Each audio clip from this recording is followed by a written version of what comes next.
what going offshore, and particularly the Cook Islands, does is they have this beautiful thing that's called statutory non-recognition. What this means is that if you have a judgment against you in the United States, and you took it down to the Cook Islands, your U.S. judgment there is completely worthless. It literally has no value whatsoever because it has 7 very strong statutory standards. And so if somebody wants to sue your trust that you create in the Cook Islands, they'd have to start the case all over from scratch there.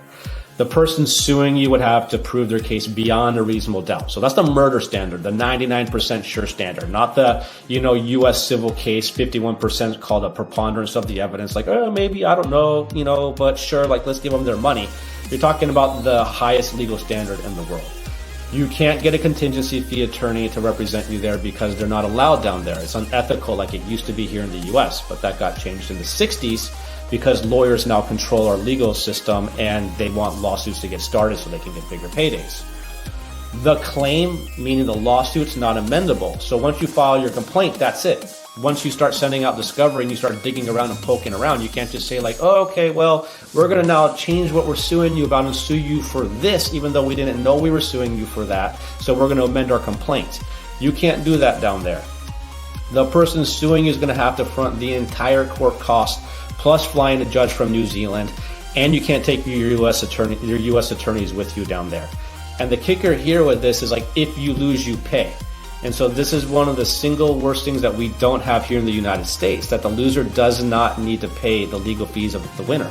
So if you get sued by somebody for something completely bogus, like a frivolous lawsuit, and you spend $200,000 defending yourself on legal fees, and then the judge decides, hey, you know what, this is ridiculous, I'm throwing this case out, you're still out $200,000. They're not going to be getting the bill for it because that's discouraged in the U.S. because that would discourage people suing other people. And then there's only a 1-year statute of limitations. And so while you have now the most effective, remember the 4 things I told you to think about: effectiveness, cost, control, compliance.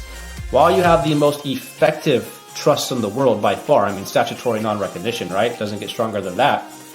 Those other 3 factors, if you're going to go purely foreign, it falls short because now its costs are going to be very high, like $50,000 to $75,000 to set up a purely foreign trust.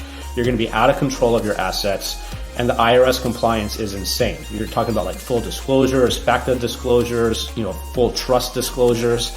So for most people, that's a hard pill to swallow. So that's why we rarely ever see, going purely foreign. This really is a trial attorney because you're referring to case law.